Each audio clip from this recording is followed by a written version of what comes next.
Thanks for tuning in to the Supes On podcast. On today's show, we're going to be discussing and reviewing the pilot episode of the WB Network show Smallville, which first premiered way back in 2001, the first year of the Iraq War. This is in a post 9/11 world where we went to war with both Iraq and Afghanistan. It was John, what you're talking about? Okay, so we're talking about Smallville today. Yes, not the Iraq War, but that was 2003 technically. Maybe caused by events in 2001, but it was 2003. But we can talk about Smallville because this isn't a history podcast. No, it is not. In fact, this is an episode, like every episode of Supes On, where we discuss and review the Man of Steel in all forms of media. And you can contact us using all forms of media. You could email us, soupsonpodcast@gmail.com. Follow us on Twitter, @soupsonpodcast. We have a Facebook page out there. I'm sure if you searched Supes On Podcast, you could find us. We're on iTunes, we're on Spreaker. Rate us 5 stars and download us multiple times. Download us multiple times. I like it. And you're going to like this episode, so please enjoy Supes On.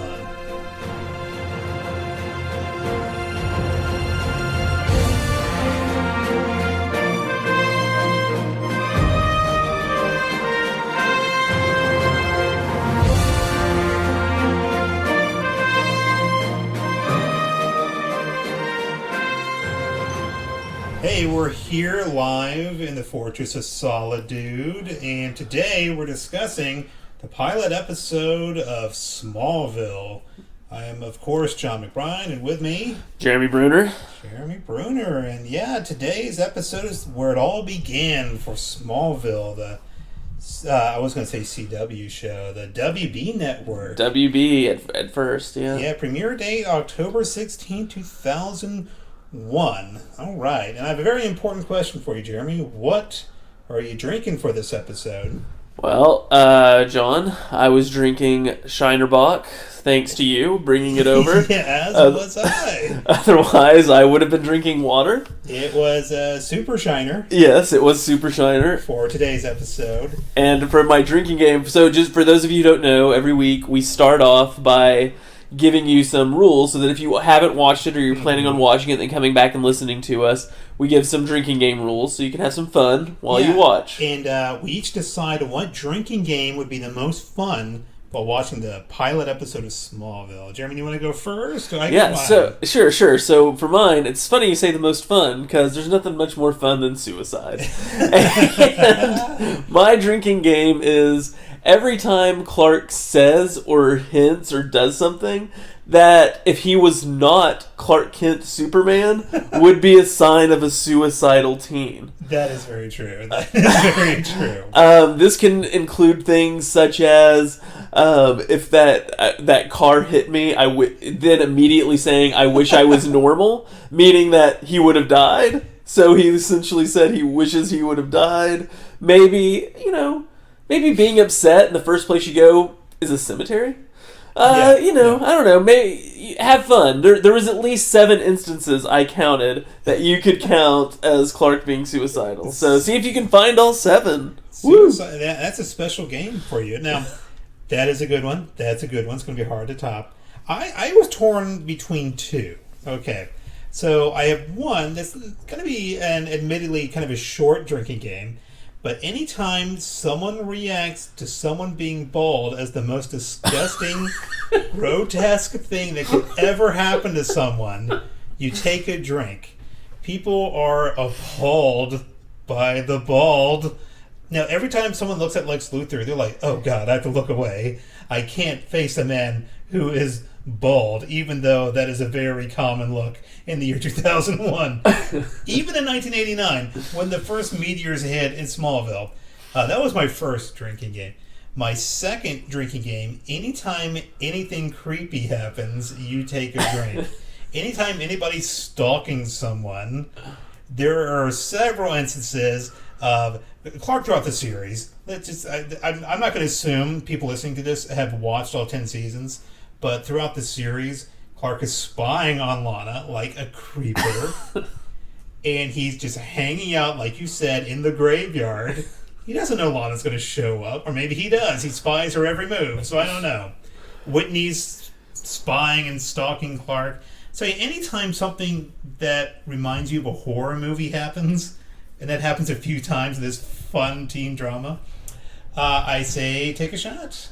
Do what you gotta do. So that's this week's drinking game. So I'd like to give one more, since you gave one that was only in one specific instance. Sure. So mine will be every time you've realized that what you've just been watching was Clark having a schizophrenic vision.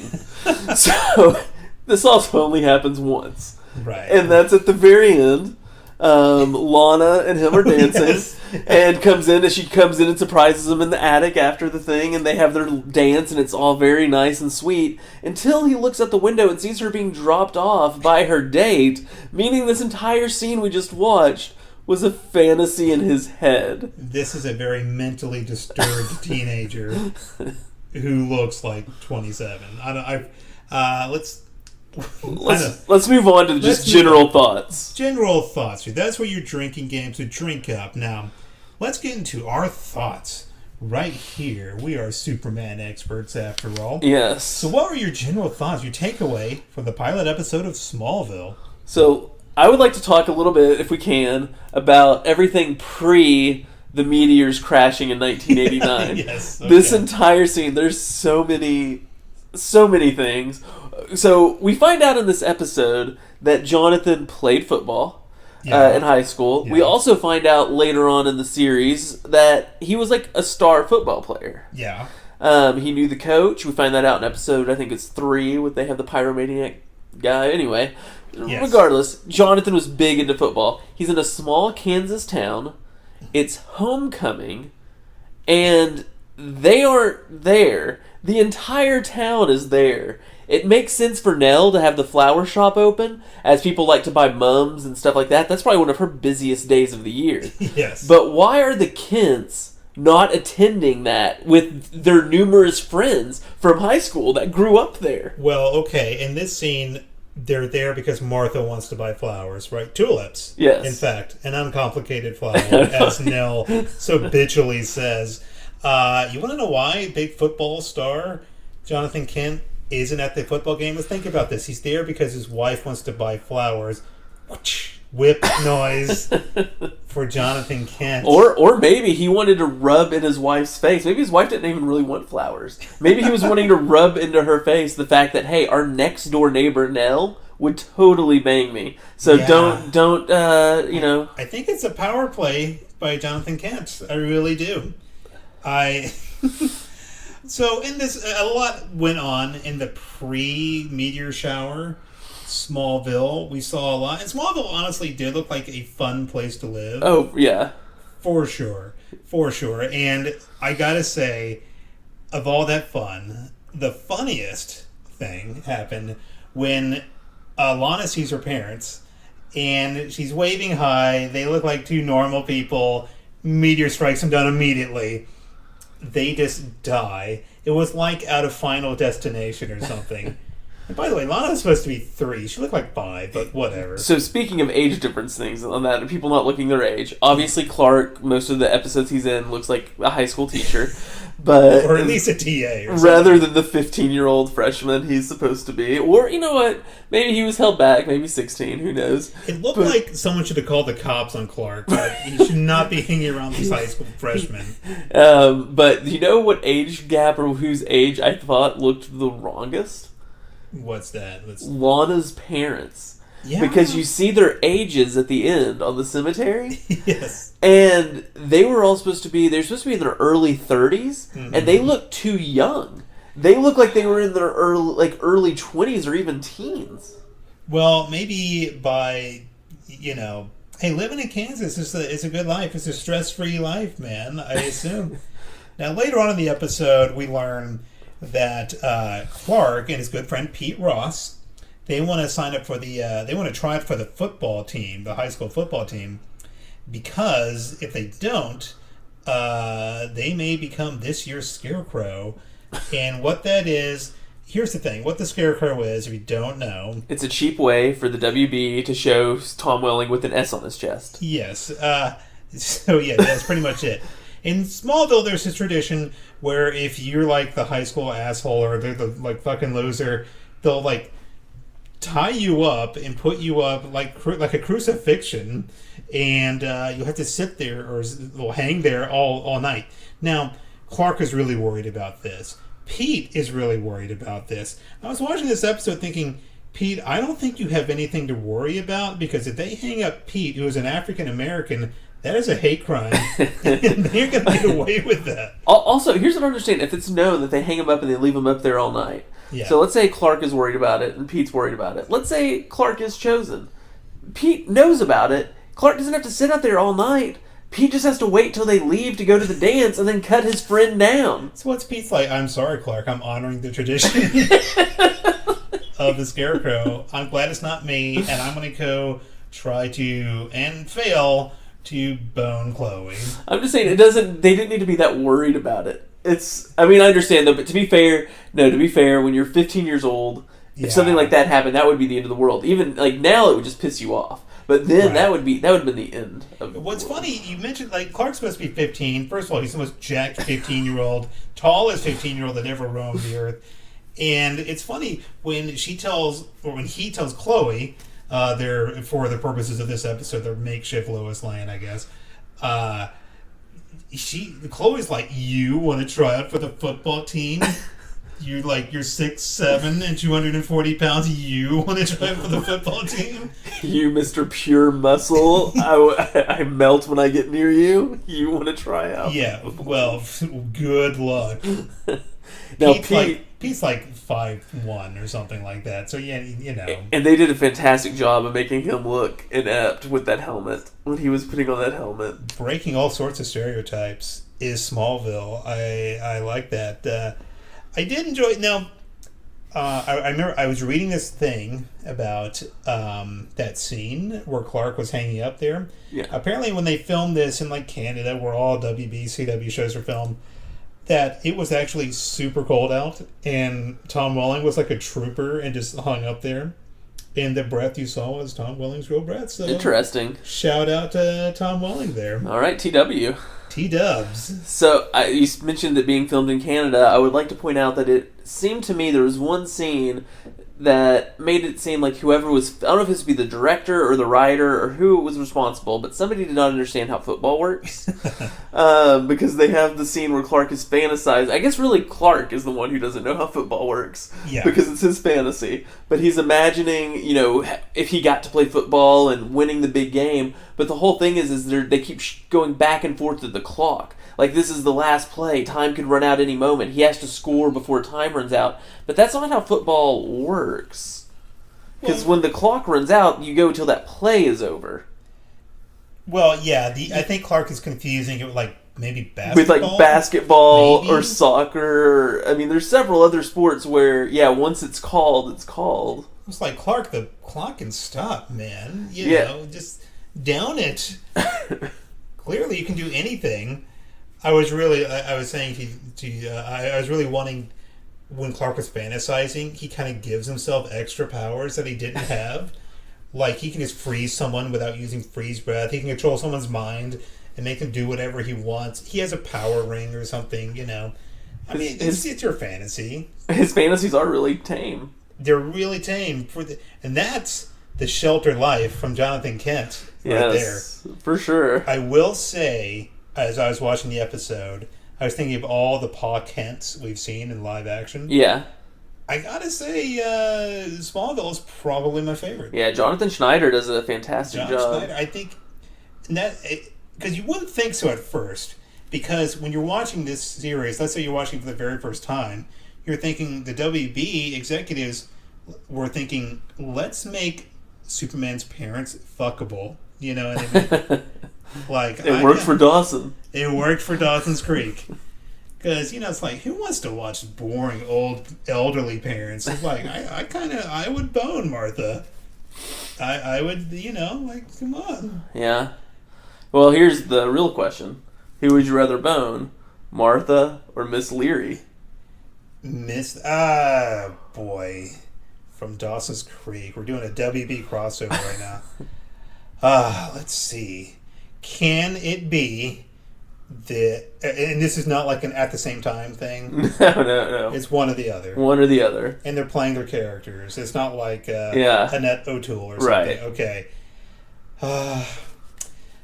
I think I would stick with Martha, and the reason is that Dawson's mom was a cheating bitch who cheated on Dr. Henry Allen, Mitch Leary. Mitch Leary, yeah. The Flash, whatever the fuck it is. Well, enjoy your space herpes or whatever else Jor-El gives Martha when he messes with her pregnancy. Hey, I get at her before. You know what? Me and Jor-El tag team up on Martha, and we make Jonathan Kent watch, and that's what kills him. The correct answer was neither, because they're married women and you respect the vows of marriage. I do not. Don't let my fiance hear that. Let's keep that between us. Yeesh. No one must know about my fantasies of middle-aged TV moms. What do you think? This is a tangent, but who do you think the hottest TV mom of all time was? Oh, the hottest TV. So I've got to go with, and it's sort of a cop-out because she became a TV mom during this course of the series, but I got to go with Lori Loughlin, Aunt Becky on Full House. Aunt Becky, good choice. I would not have thought of that. See, I'm thinking more traditional, like, so she wasn't a mom. I was going to say on King of Queens when What's-Her-Face was in her prime. But she wasn't a mom. She wasn't a mom. Though. You know who, Ray Romano's wife, and Everybody Loves Raymond. Yeah. Like, as far as like a TV mom goes. Patricia Heady. Yeah, as far as TV moms go. Yeah. Good going, Ray. Yeah. Very doable. She's a very talented and funny actress, sure. But yeah, fuckable. Come on. Yeah. Come on, Ray. All right, so we got Ray's wife and Jesse's wife. Yeah, these are good choices. These are good choices. So let us know if I... what TV mom would you like to follow? soupsonpodcast@gmail.com. We want to hear all your choices and long-winded, illicit fantasies and fan fiction. I think we should really open up the floodgates for fanfic. Yeah, really please. Any Supes On fanfic you have? It can involve us. It can involve, Clark. It can involve Lana. Aunt Becky. And Lana. Aunt Nell. Especially Aunt Nell. I do think everybody in this show, Smallville, was really like the most TV ready people I've ever seen. For sure. Like, this reminds me of when I was younger and I was watching TV shows about kids in high school. Yeah. And I was like thinking, oh, that's just what people look like in high school. So when I got to high school, I still looked like I was like in the 4th grade. It's like, when does this happen? When do you look like you're 30? Oh yeah, when you're 30. That's when you look like you're fucking 30. That's right. So that means you'll be 30 in what, like 5 or 6 years? In TV time, I guess. Yeah. Let's see. Interesting. Interesting. I guess we can go into super stats. All right. Let's go straight into super stats. I don't know what is super stats. Super stats, in case you don't know, is any facts, stats, or trivia about this particular episode or whatever it is that we watch. So these are just fun little factoids about, in this case, the pilot episode of Smallville. Now, I have a couple of interesting things here. All right. That I didn't pick up on this. This is funny. Now, we, of course, watched all 10 seasons of the series Smallville. And I remember watching it throughout the series thinking, man, the conduit story would have been really cool. Why didn't they do that? And I didn't realize, because I guess it'd been so long, that the very first episode was Jeremy Creek. He was basically our conduit. Yeah. That I was reading that today, and I was like, holy shit. Man, that Creek freak was conduit after all this time. A big shout out to Smallville. I looked up all of these facts on the... He's showing me a sheet of paper, so I know that he actually looked them up. Legit. Let's see, the Smallville pilot won the 2002 Emmy Award for sound editing. So good on you, Smallville. Way to go. And I was really noticing when I was watching that episode, this sound is edited so well. Award-winning. Award-winning. What do you have before I move on? What do you have? So, any trivia? I had one stat that I noticed, and I did not prepare for the super stat, so I'm glad I noticed it while watching the episode. And that was in 1989, in the middle of nowhere, Kansas, houses, just what looked like normal residential houses, were starting at $245,000. Now, that to me right there is showing that the people that are writing this are living in California. Yeah. And thinking that this is dirt cheap. Yeah, that's unreal. Like, what are the farmers making out there? Like, a $245,000 house in the middle of nowhere, Kansas, should be a mansion. It shouldn't be just what looks like to be a normal, nice residential neighborhood. And that tells me that there's a lot of people are trying to live there, so they can raise the price up. Like, well, the population did double. If you see in the very beginning of the billboard, like, welcome to Smallville, population 25,000, whatever. When they cut to present day, it's like population like 45 something. So the population did like basically double. Yeah.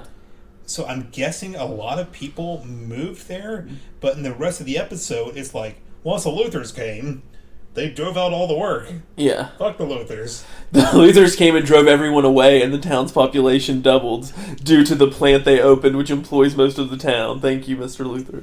Right, which is, if you want a drinking game for the rest of the series, how about people unfairly judging the Luthers for the rest of, specifically Lex. Okay, thank you. Specifically Lex. Lionel, he does turn out to be an asshole, but Lex gets turned evil by the townspeople of Smallville. He's like the Frankenstein's monster. Like, he's not evil just because his creator is evil. Yeah, and speaking of Lionel, the first time we ever see Lionel, he's holding up this newspaper. This is a very cool thing that Smallville did. It says Queen Industries. It mentions Queen Industries, which of course is in reference to Oliver Queen, the Green Arrow. Oh, really? Yeah, who of course comes back later as Justin Hartley playing Oliver Queen as Green Arrow. After Justin Hartley did not get to portray Aquaman. And before Stephen Amell. Yeah, before the current show Arrow. So I thought it was very cool that they decided that they could do that. And another thing, Clark is looking up strange occurrences, and there is this headline he was reading about a teenager who's running really fast. So I'm like, that's not going to be the Flash. I know they kind of are hinting at that, but you get like Bart Allen later. That's about it. So if you're watching this episode for the first time, you've never watched Smallville, that's not going to be the Flash. I'm just going to tell you that right now. All I could think about, so one thing I didn't realize until we were watching this time. So Clark is looking up this stuff, and I didn't think anything of it, because I was thinking, oh yeah, the Wall of Weird, he's doing stuff for, like, Chloe, but he learns about the Wall of Weird in this episode. So He didn't know about it, so that means he was trying to find out other people who are like him. Right. Which is fine, but I was just thinking, if you're a teenage, like, if you're a 15-year-old teenager, you wake up before school, are you...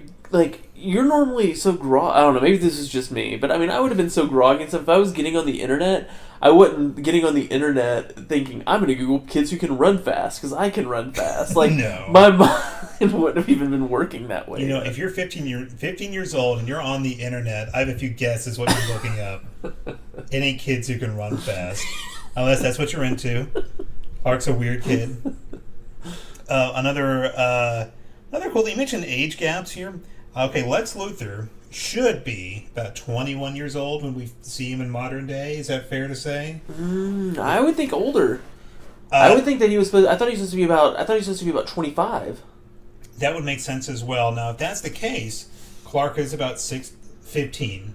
So that's like a good at least 10 years. Yeah. So, and of course, they look like the same age. Yeah. They, of course, look the same age. The actors... Now, I think Michael Rosenbaum, who, of course, plays Lex Luthor, was 29 at the time, I believe. So maybe just slightly older. And Tom Welling was... Let me guess. Well, I can read you what it says, and we'll fact-check that later, I guess. But I want to say 24. You are correct. Got it in one. Let's see, that would make them 8 years older than the characters they are playing.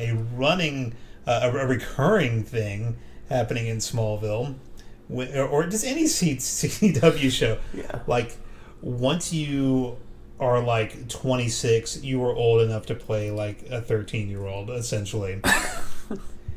Here's one thing I thought was really fun. I didn't notice this at first, but when Clark is leaving for school at the beginning of the episode, he has a skateboard attached to his backpack. He never rides it, ever. It is never seen again. Because if you're a Hollywood executive, the only thing you know about teenagers is just they look 26 and they ride skateboards. That's the only thing you know. They look 26, they ride skateboards, and they like to Google in the morning. They like to Google about other fast children. So why don't we go ahead and move on to talking about what powers were used. Right. Speaking of powers and stuff like that, this is the powers used checklist here. So, okay, for Clark in this is the first episode. They're doing a lot of displaying, demonstrating type of stuff, but they don't want to give too much away because you don't see all of his powers. Clark is essentially Superboy, and he's developing his powers. But we get super speed. Yeah. We get super strength. Yes. And I guess jumping?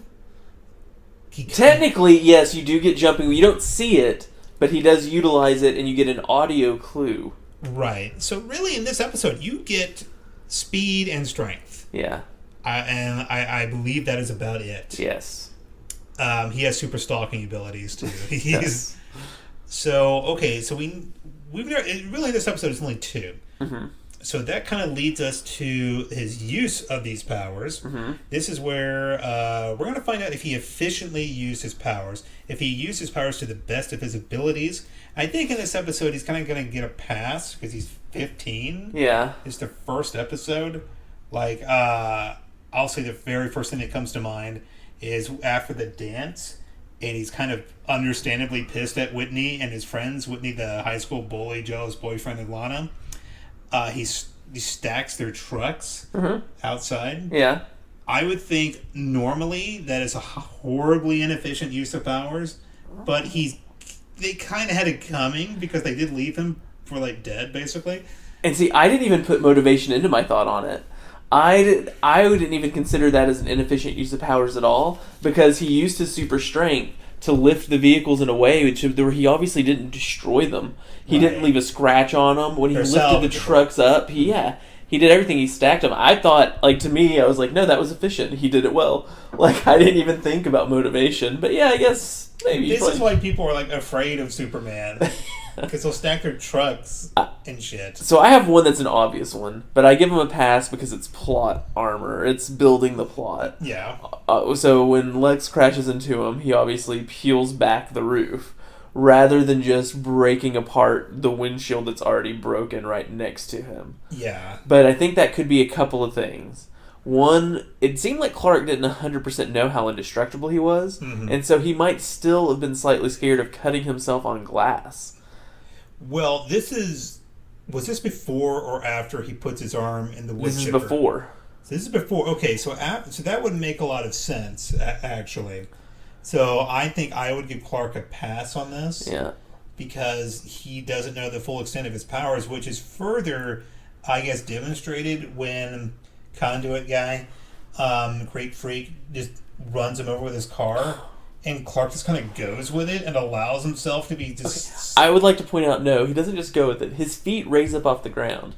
Think about what that means. That means that Clark is either demonstrating his use of flying, and his first thing ever of flying is to just slightly levitate and let a guy drive him around, or he is lifting himself up by his arms on the grill. Yeah. Like, the natural body reaction is for his to lower. Yes. But he doesn't. And I guess I'm getting this confused with, like, maybe the second episode, Metamorphosis or whatever. Where he's flying. Where he's floating. Yeah. And I believe I read this online where a lot of the times in syndication, they'll show the pilot and that episode as, like, a two-parter. Yeah. I think that's what I'm thinking of right there. Mm-hmm. And that's the... Boy, I think that's the only Clark floating/flying you get until Kal-El comes, if I'm not mistaken. Yeah, till Kal-El comes, for sure. Until it's just like full-on Superman just flying around. But yeah. Whatever.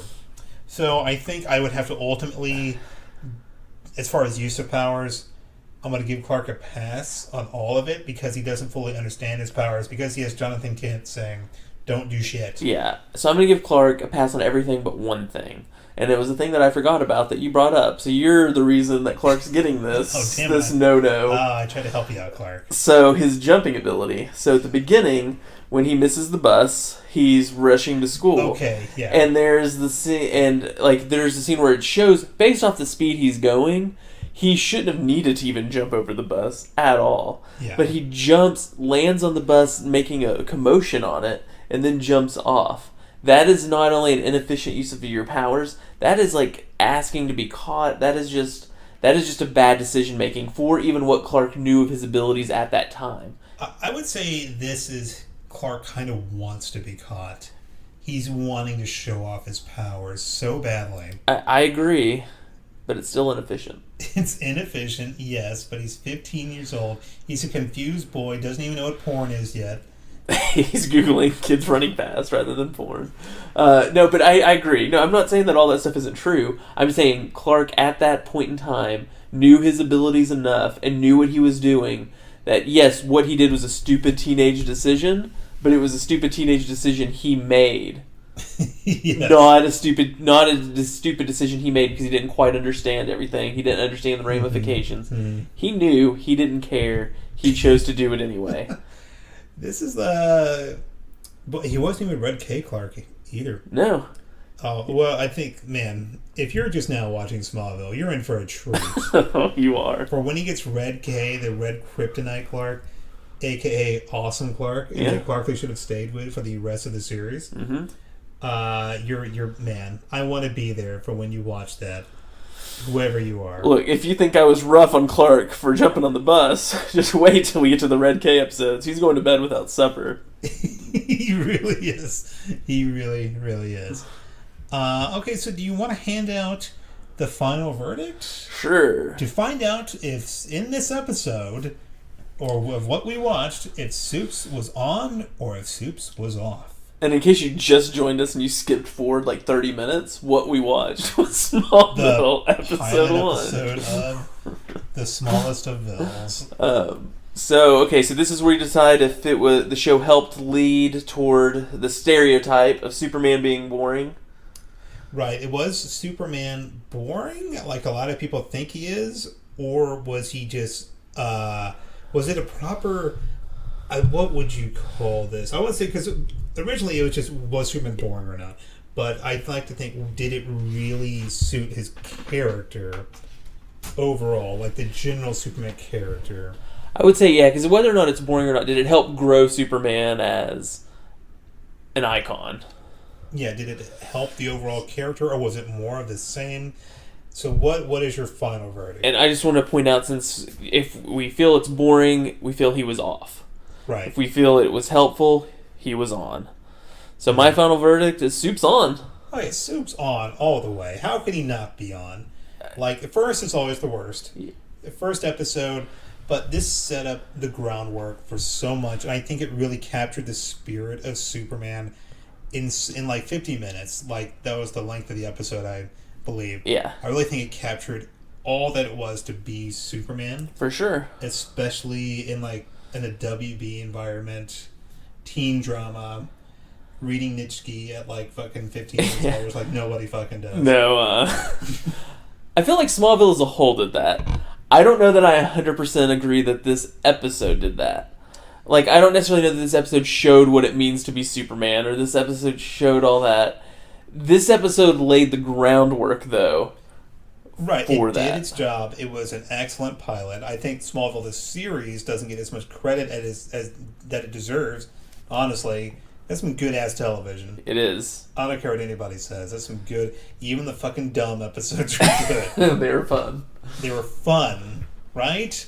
I think that's what this is. Superman was made to be fun. Yeah. In this. And, he was wholesome, and he didn't kill the bad guy at the end. Jeremy Creek, or Conduit character, he sort of, for some reason, lost his memory at the end. Yeah, shout out to Supes not killing Jeremy's. I appreciate that as a Jeremy. Say Jeremy. I don't. I was kind of hoping, even though I've seen this before, I'm like, come on, just murder him. Murder him.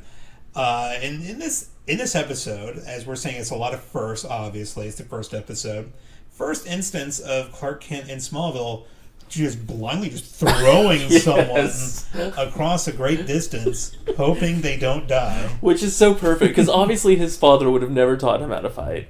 That's not something that this would have happened with his strength. Which I love. I love that Superman doesn't know how to fight. Clark in Smallville just tosses people. Like, that's all he knows how to do. Depowered, he is a fucking pussy. He can't do anything. But at least at the beginning, I guess. I guess. Superman. What I always loved, Superman was like smart enough that he kind of didn't need his powers. Yeah. Really, like I think regular as Clark Kent could still be a crime fighter. Mm-hmm. He just would probably get beat the fuck up a lot because all he knows is throwing people. That's true. What do you mean I can't throw you? Oh man, I'm done. Oh shit! I tried one thing and I'm all out of ideas. I tried my one throwing move. That didn't work. But yes, I think ultimately, and this Supes was on. Yes. So we got 2 Supes Ons. You get 2 Supes Ons for the price of none. Yes. Right. So what are we going to be talking about next week? I know you...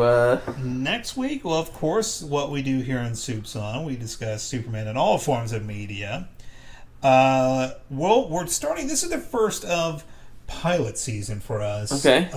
Watching the first episodes of some of the live action, and well, I think there's even maybe an animated series in here, but the next one is Lois and Clark, The New Adventures of Superman, the very first episode. Very nice. If you thought Smallville was corny, you have not seen anything yet, like a mid-90s ABC. It was ABC, right? ABC, yes. ABC in the mid-90s, and